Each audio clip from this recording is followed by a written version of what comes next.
Membahas surat Al-Alaq. Ayat-ayat yang pertama diturunkan kepada Rasulullah sallallahu alaihi wasallam, yaitu a'udzu billahi minasyaitonir rajim. Bismillahirrahmanirrahim.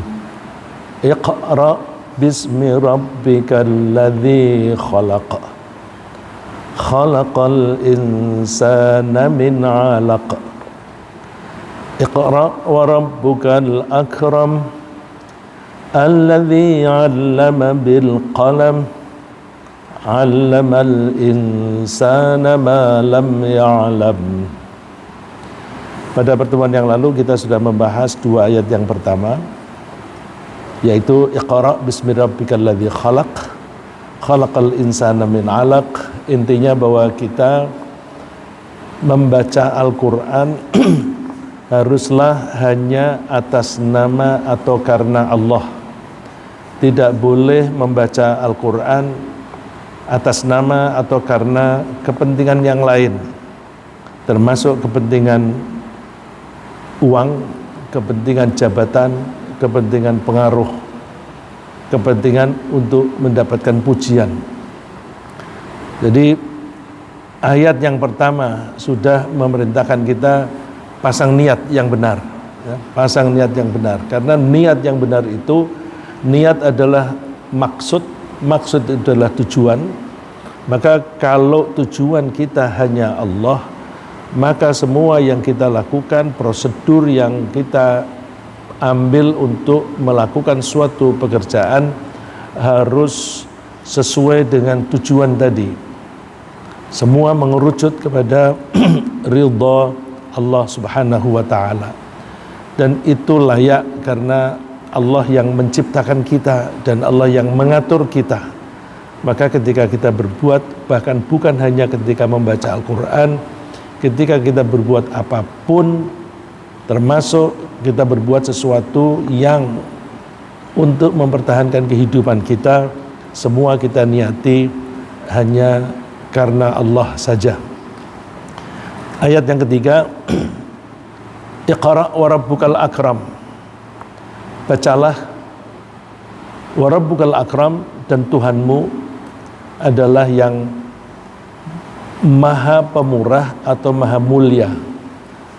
Al-akram itu isim tafdil dari kata al-karim.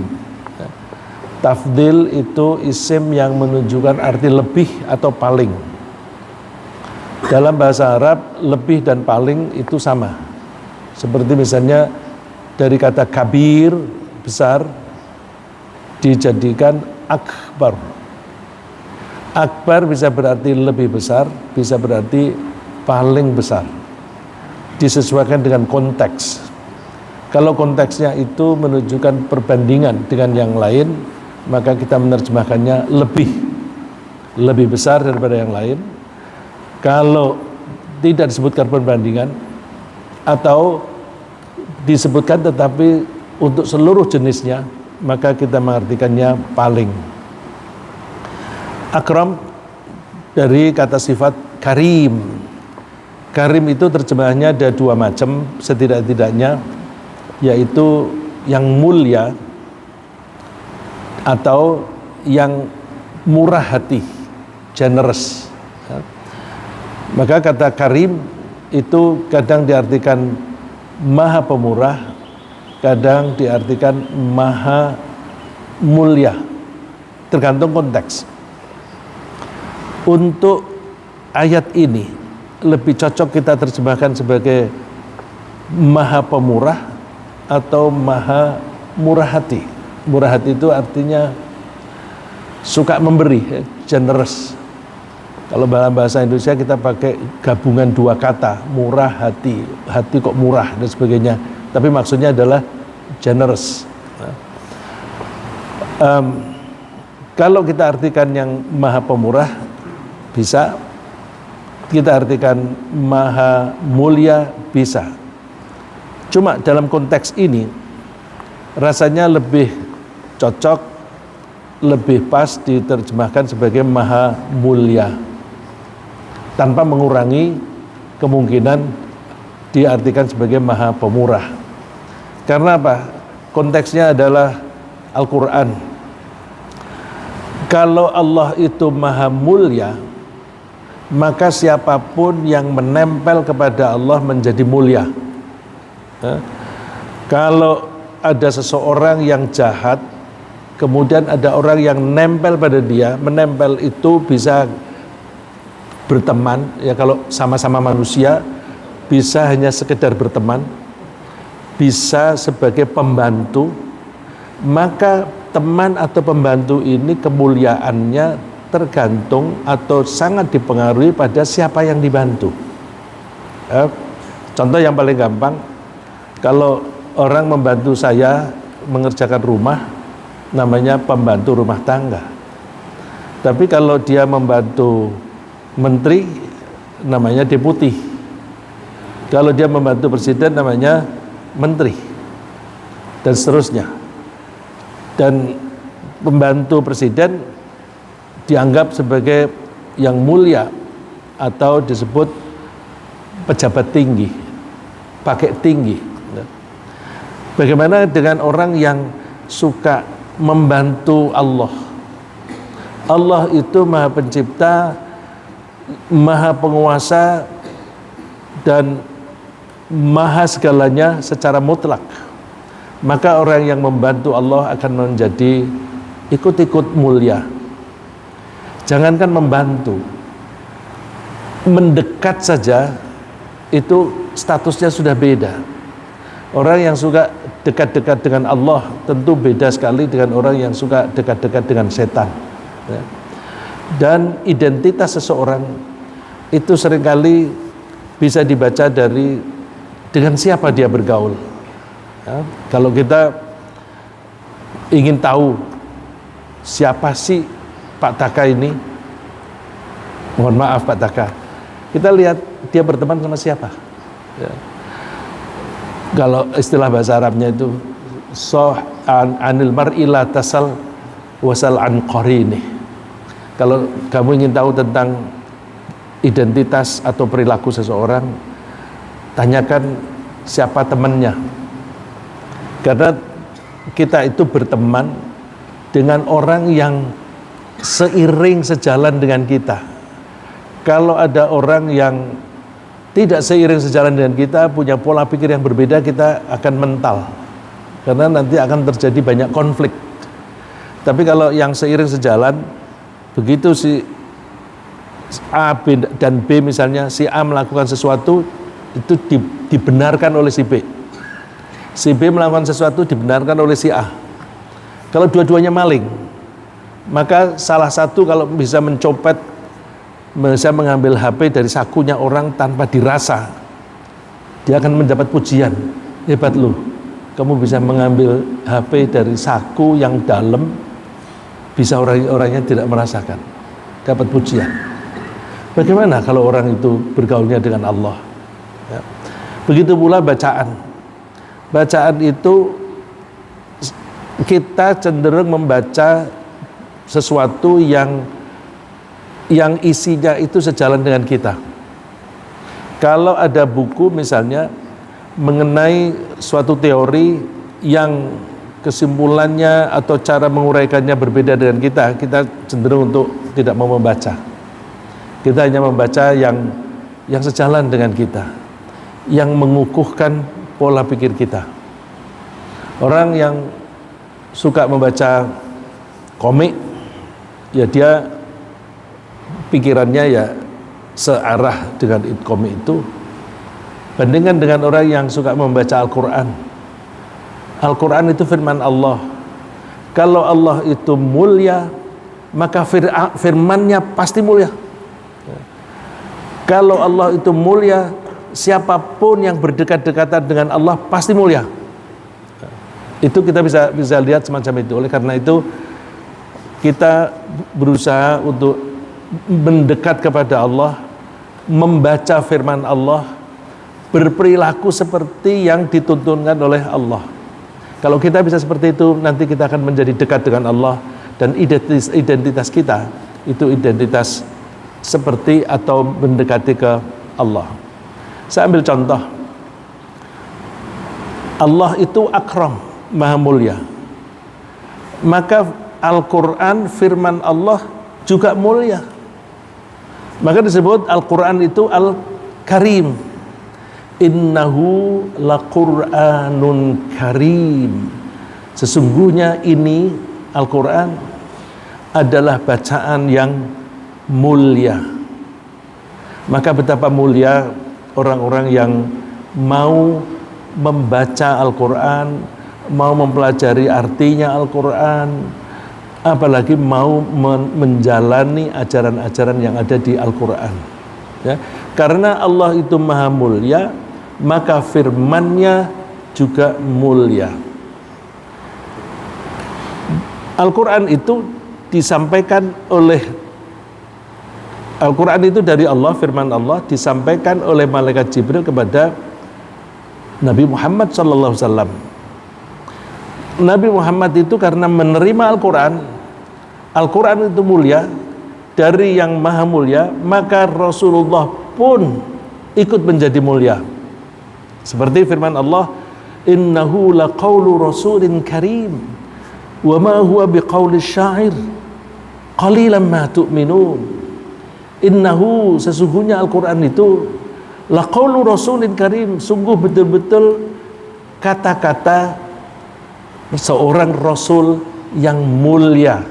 Ya, Nabi Muhammad menjadi mulia karena Nabi Muhammad menerima kitab atau wahyu dari yang maha mulia. Wahyunya sendiri juga mulia. Saya habis ini akan mengutip kata-kata yang persis. Innahu laqaulu rasulin karim. Bagian depannya sama. Innahu laqaulu rasulin karim. Tetapi di ayat ini Rasul di sini artinya Nabi Muhammad. Bagaimana tahu Nabi Muhammad? Kita lihat kata-kata berikutnya. Nanti juga kita lihat kata-kata berikutnya. Berikutnya wa ma huwa biqauli syair. Al-Qur'an ini bukan kata-kata orang tukang syair. Bukan tukang syair. Oh, berarti yang dimaksud utusan mulia ini adalah Nabi Muhammad, karena dinafikan atau dinegasikan Muhammad itu bukan tukang puisi. Qalilan ma tu'minun, sedikit sekali mereka beriman kepada Al-Quran. Intinya di sini adalah kata innahu laqaulu rasulin karim. Coba ayat berikutnya, sama persis. Innahu laqaulu rasulin karim. Sesungguhnya Al-Quran ini adalah ucapan seorang Rasul yang mulia. Siapa Rasul yang mulia ini? Malaikat Jibril. Jadi dua-duanya Nabi Muhammad disebut Rasulun Karim, Malaikat Jibril juga disebut Rasulun Karim. Bagaimana tahu bahwa Rasulun Karim di sini artinya Malaikat Jibril? Karena kata-kata berikutnya, dzi quwwatin 'inda dzil 'arsy makin, yang mempunyai kekuatan, yang mempunyai kedudukan tinggi di sisi Allah yang mempunyai arsy. Ya. Jadi kalimatnya sama, tapi yang dimaksud berbeda. Tapi dua-duanya dipuji oleh Allah sebagai makhluknya yang mulia karena mengaitkan atau ada keterkaitan dengan Allah Subhanahu wa taala. Nah, kalau seperti itu, maka betapa mulia kalau ada orang yang rajin membaca Al-Quran. Karena bacaannya adalah firman Allah. Firman-Nya Allah itu mulia, yang berfirman juga mulia. Oleh karena itu kalau dikatakan bahwa khairukum man ta'allamal Qur'an wa 'allamah, pantas. Sebaik-baik kalian adalah orang yang mempelajari Al-Quran dan mengajarkan Al-Quran. Coba bandingkan, ada orang dia mengajar apa dulu? Mengajar matematika, oke? Mengajar apa? Mengajar sihir, mengajar klenik misalnya. Tentu martabatnya beda. Jadi sama-sama mengajar, tapi yang diajarkan apa? Sama-sama belajar, yang dipelajari apa? Oleh karena itu kalau kita ingin menjadi orang yang mulia, yang terhormat, terutama di sisi Allah, kita berdekat-dekat dengan Allah dengan cara banyak membaca Al-Quran. Tidak rugi, ya, tidak rugi. Baca hadis perlu. Rasulullah itu fungsinya, tugasnya memberi penjelasan kepada Al-Quran. Kalau Rasulullah itu memberi penjelasan kepada Al-Quran, maka intinya ada di Al-Quran atau kepada keterangan Rasulullah. Tentu intinya ada di yang dijelaskan. Jadi kalau ada undang-undang dan ada penjelasan undang-undang, intinya itu di undang-undangnya atau di penjelasannya. Oleh karena itu ketika kita membaca hadis, kita mesti kaitkan ini Rasulullah sedang menjelaskan ayat yang mana, supaya kita bisa menangkap maknanya itu. Tapi seringkali terjadi, saya pernah ada misalnya jamaah yang hadir biasanya rajin, tiba-tiba hilang, nggak pernah hadir lagi. Saya tanya, ada yang bilang Pak Rizza terlalu banyak ngutip Al-Quran, sedikit sekali mengutip hadis. Oh, Masya Allah. Jadi seolah-olah dia itu lebih mengutamakan hadis dan menyepelekan Al-Quran. Saya mengajak dua-duanya jalan, ya, karena Rasulullah itu memberi penjelasan kepada Al-Quran, maka jangan ditinggalkan. Karena Al-Quran tidak selalu mudah kita tangkap maknanya tanpa ada penjelasan dari Rasulullah Sallallahu Alaihi Wasallam. Ya, jadi sehingga ketika para sahabat ditanya bagaimana akhlaknya Rasulullah, mereka mengatakannya akhlakuhu atau khuluquhu Al-Quran. Perilakunya Rasulullah itu Al-Quran. Maka kita berusaha mengikuti Al-Quran. Kalau kita mengikuti Al-Quran, pasti kita mengikuti sunnah Rasul. Ya, kalau kita mengikuti Al-Quran, pasti mengikuti sunnah Rasul. Karena Rasulullah itu akhlaknya Al-Quran. Sunnah itu perilaku. Sunnah Rasul adalah perilaku Al-Quran. Berarti itu akhlak. Kalau sunnah perilakunya Rasulullah, akhlaknya itu Al-Quran, maka kalau kita berperilaku seperti Al-Quran, kita sedang mengikuti sunnah Rasul. Ya, jangan diturunkan martabatnya Al-Quran. Saya ini concern sekali, dan saya memang mungkin karena saya sangat menyukai Al-Quran, sehingga kalau ada orang menaruh Al-Quran lebih rendah daripada suatu apapun, saya merasa tersinggung. Karena enggak, Al-Quran itu pasti paling tinggi. Nanti kita kutipkan hadis misalnya.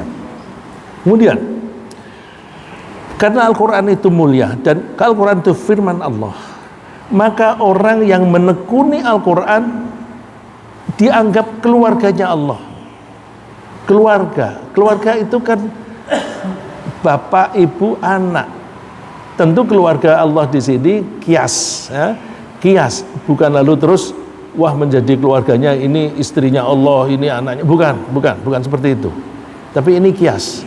Jadi mereka diperlakukan seperti keluarganya Allah. Rasulullah SAW, ini hadisnya insyaallah sahih. Saya kalau mengambil hadis minimum hasan, ya. Minimum hasan atau sahih, ya. Dhaif insyaallah saya berusaha untuk menghindari, apalagi maudhu', ya. Maudhu' itu yang palsu, ya. Inna lillahi ahlaini minan nas, ini salah harokat, ya. Inna lillahi ahlaini minan nas, Allah memiliki, mohon maaf, ahlina berarti orang-orang banyak yang menjadi keluarganya Allah, minan nas, di antara manusia. Qalu, mereka para sahabat bertanya, ya Rasulullah, manhum, wahai utusan Allah, siapa mereka yang menjadi keluarganya Allah itu? Rasulullah menjawab, hum ahlul Quran, ahlullahi wa khassatuh. Mereka adalah ahli Quran, yaitu keluarganya Allah dan orang khasnya, orang khususnya Allah. Yang namanya orang khusus itu kan berarti pilihan, Orang yang dipilih karena menonjol, karena lebih baik daripada yang lain. Ya, saya kasih perumpamaan. Ada pasukan tentara TNI, mereka dipilih lagi, orang-orang pilihan disebut khusus, seperti Kopassus khusus. Nah, itu orang yang terpilih, yang dianggap lebih unggul daripada yang lain. Nah, orang yang menekuni Al-Quran, menekuni ini ya, membaca, menghafalnya, menerapkan ajarannya, mereka dianggap sebagai keluarga Allah dan orang khususnya Allah. Saya ulang baca hadisnya, innalillahi ahlina. Ya, saya ulang kembali, bukan ahlaini tapi ahlina. Innalillahi ahlina minan nas. Sesungguhnya bagi Allah ada keluarga di kalangan manusia. Nah, karena Rasulullah menyebut keluarga, para sahabat bertanya, siapa itu manusia kok bisa jadi keluarga? Yaitu ahlul Quran, yang mereka itu ahlullah wa khassatuh. Nah, begitu mulianya Al-Quran, bukan hanya orang yang membaca dan menekuni Al-Quran, orang tua dari orang yang menekuni Al-Quran ikut mulia. Jadi anak-anak santri yang pada menghafal Al-Quran, bersenanglah kalian karena orang tua kalian ikut mulia. Rasulullah memberikan gambaran, man qara al-Qur'ana wa amila bima fih.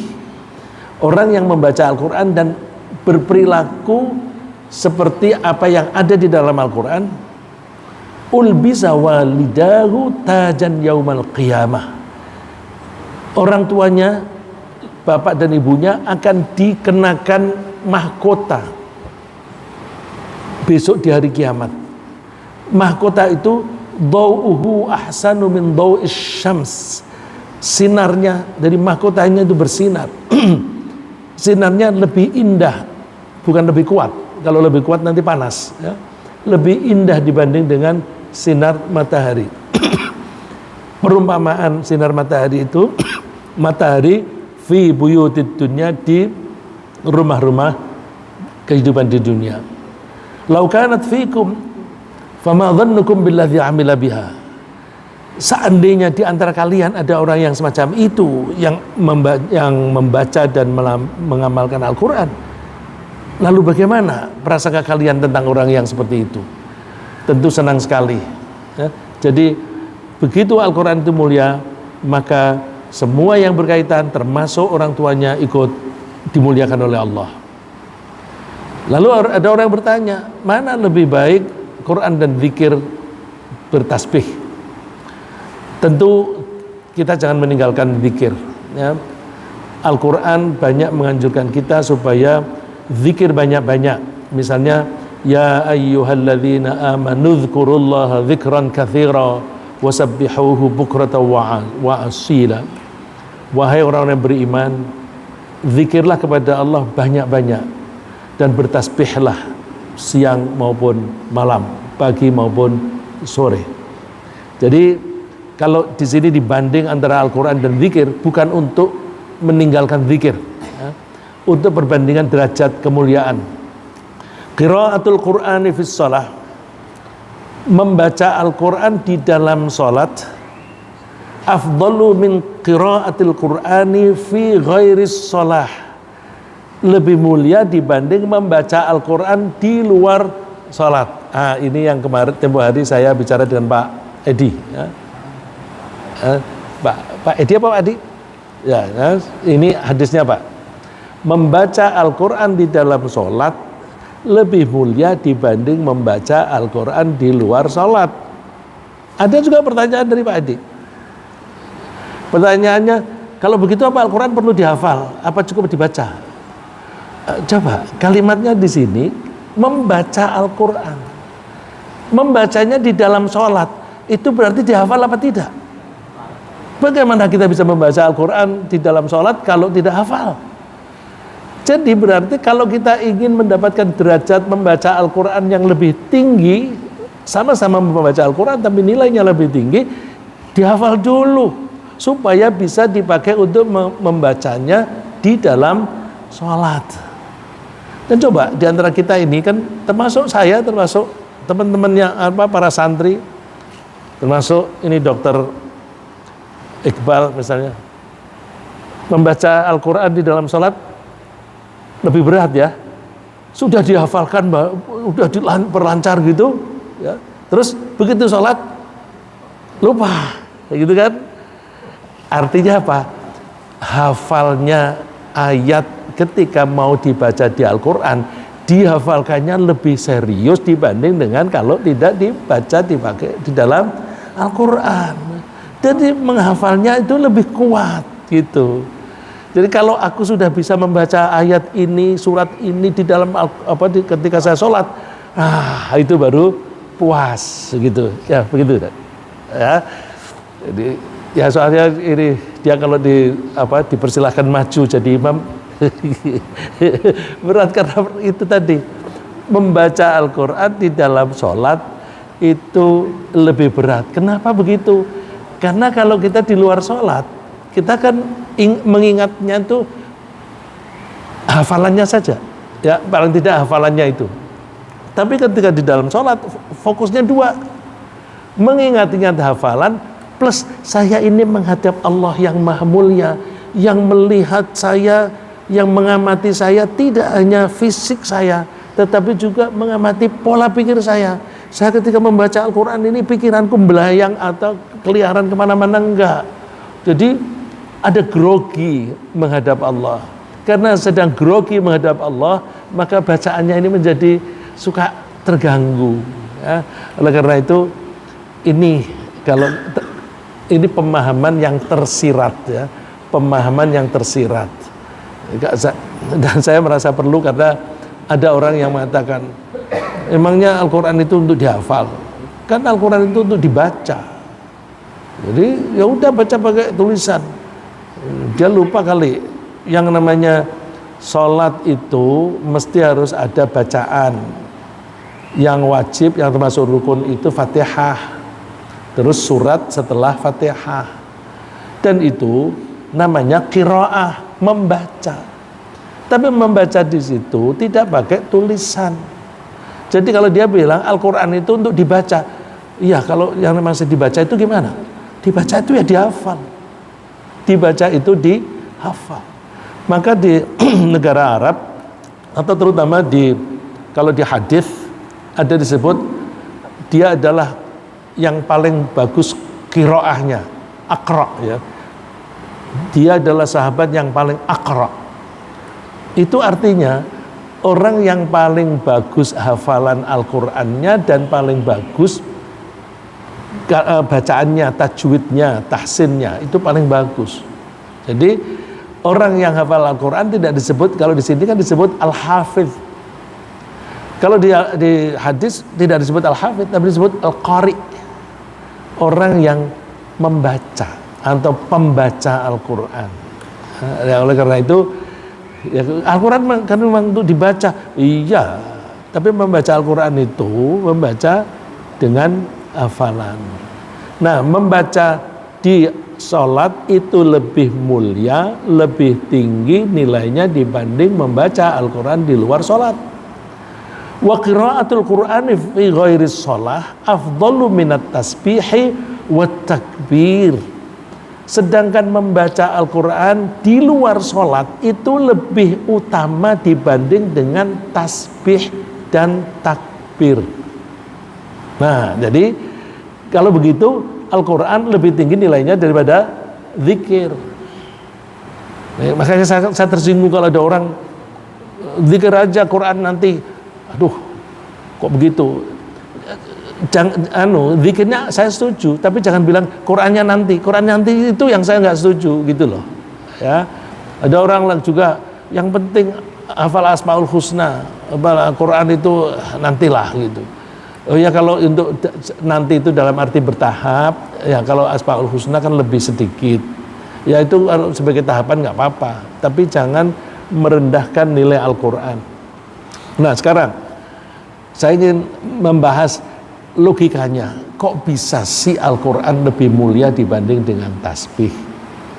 Satu, ketika kita membaca Al-Quran, kita itu sedang membaca firman-Nya Allah. Kita sedang menirukan firman-Nya Allah. Berarti kita itu sedang menempel kepada Allah. Dan Al-Quran itu isinya nasihat. Jadi ketika kita membaca Al-Quran, bukan hanya kita ingat kepada Allah, tapi sekaligus kita menerima nasihat dari Allah. Jadi kalau kita membaca Al-Quran, yang baik adalah berkomunikasi dengan Al-Quran. Berkomunikasi dengan Al-Quran. Rasulullah itu kalau membaca Al-Quran selalu merespon.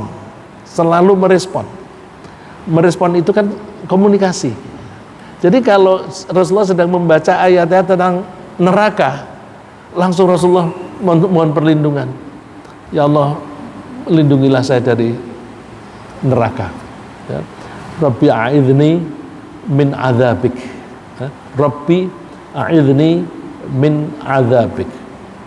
Terus ketika fasawfa yuhasabu hisaban yasira. Orang yang beriman dan beramal soleh akan dihisab dengan cara yang mudah. Langsung Rasulullah merespon, Rabbi hasibni hisaban yasira. Tuhan, hisablah saya dengan hisab yang ringan. Itu membaca di dalam sholat atau di luar sholat? Di sholat itu begitu. Jadi di dalam sholat, kalau imam membaca ayat tertentu, kita merespon boleh. Bukan bid'ah, ada hadisnya, ya. Bukan bid'ah. Boleh merespon meskipun kita di dalam sholat. Terus kalau ada Sufi Ibrahim wa Musa, respon kita apa?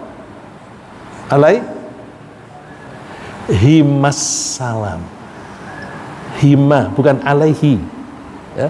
Karena kalau alaihi kepadanya satu, tapi kalau alaihima dua. Berapa nabi yang disebut itu? Dua, Ibrahim dan Musa. Suhufi Ibrahim wa Musa alaihimassalam. Alaihimassalam. Ya, karena itu di dalam ketika kita sholat mendengarkan Al-Quran, maka kita baca itu. Saya sisipkan di sini karena saya sering mendengar alaihissalam. Kalau alaihissalam itu yang dipilih Nabi Ibrahim apa Nabi Musa itu yang dikasih salam itu, gitu kan? Jadi dua-duanya. Nah, kalau di luar itu seperti kalau kita sedang membaca Riyadhus Shalihin, kalau sedang menyebut Anin Abdullah bin Abbas atau Ani bin Abbas, hadis dari Abdullah bin Abbas, kita bacanya alaihissalam atau alaihimassalam? Alaihima. Karena Abdullah itu sahabat, bapaknya Abbas juga sahabat, maka kita bilangnya alaihimassalam. Begitu pula kalau Ani bin Umar,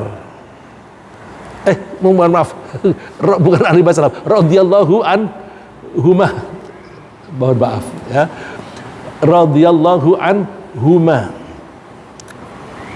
Begitu pula kalau nyebut Ani bin Umar, Ani bin Umar, Ibnu Umar itu Abdullah bin Umar, dua-duanya sahabat, maka Ani bin Umar radhiyallahu anhuma. Ya, demikian juga seterusnya. Tapi kalau satu orang seperti Abdullah bin Mas'ud, Mas'ud itu bukan orang Islam, maka kita bilangnya radhiyallahu anhu. Ya. Kalau Aisyah binti Abi Bakar, ya kita bilangnya radhiyallahu anhuma. Tapi kalau Aisyah saja kita bilangnya radhiyallahu anha. Baik, itu supaya kita lebih mengenali doa-doa kita.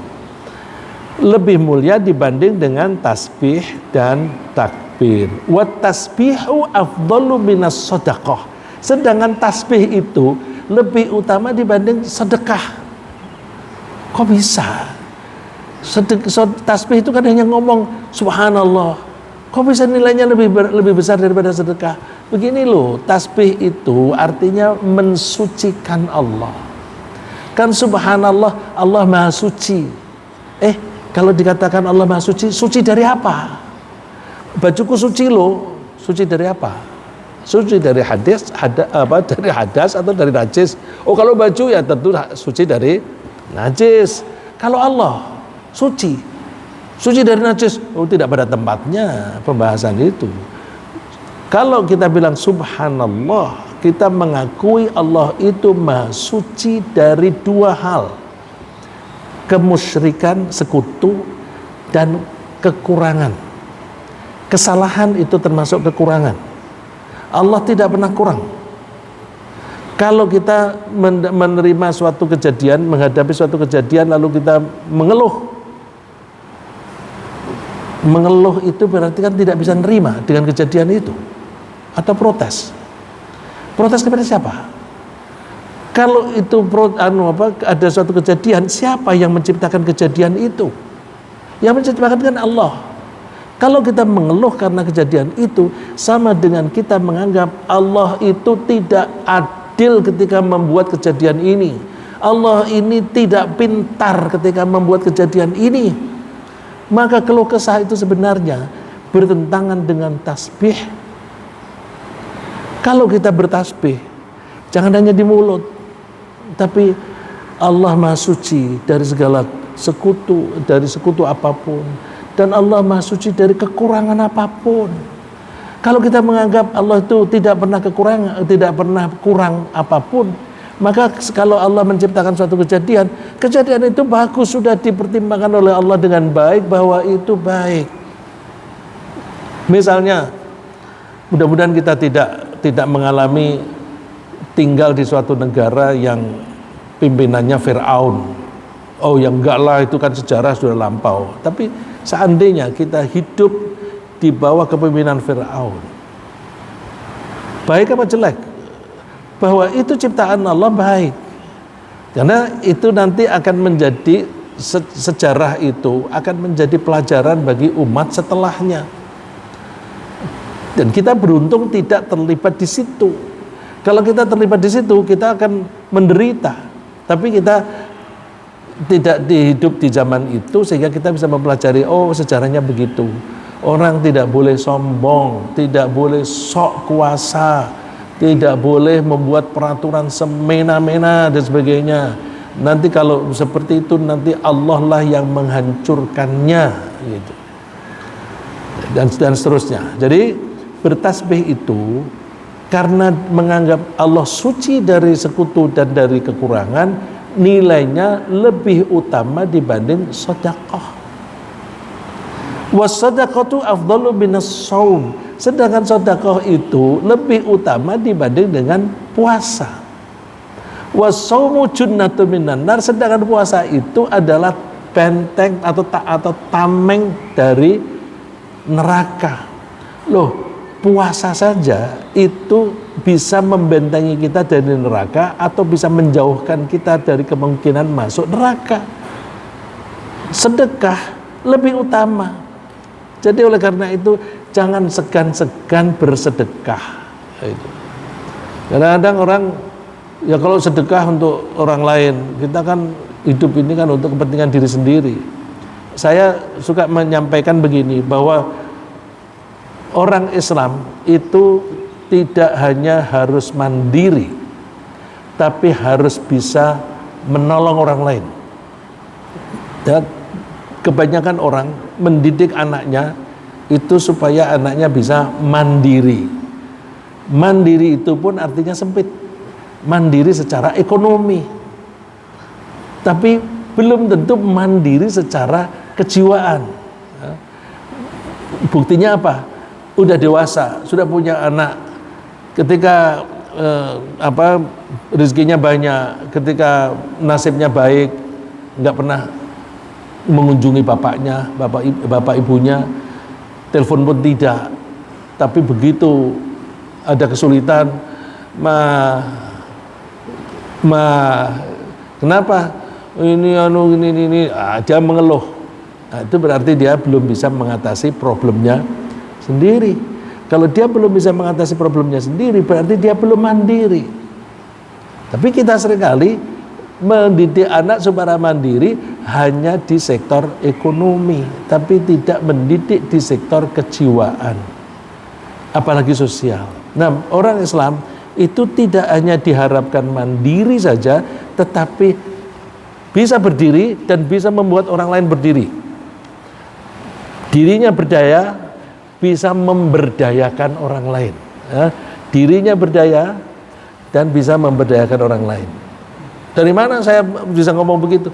Coba Allah kan mengatakan wasta'inu wa ta'awanu 'alal birri wat taqwa, saling tolong menolonglah kamu. Jadi orang Islam itu Islamnya belum baik, belum sempurna kalau dia belum suka menolong orang lain. Supaya kita bisa menolong orang lain, kita dulu mandiri. Bahkan kita punya kelebihan, sehingga kelebihan itu bisa kita pakai untuk menolong orang lain. Belajar ilmu, jangan hanya cukup untuk diri sendiri, tapi lebih dari itu supaya ilmunya bisa dibagi kepada orang lain. Punya duit, carilah duit yang banyak, cukup untuk diri sendiri dan keluarga, dan bisa dipakai untuk menolong orang lain. Punya keterampilan untuk mengatasi problemnya sendiri plus mengatasi problem orang lain. Itu orang Islam yang baik. Kenapa saya bilang orang Islam baik? Al-Quran mengajarkan itu, wa ta'awanu 'alal birri wat taqwa. Kita hanya bisa melaksanakan itu kalau kita mandiri dan bisa menolong orang lain.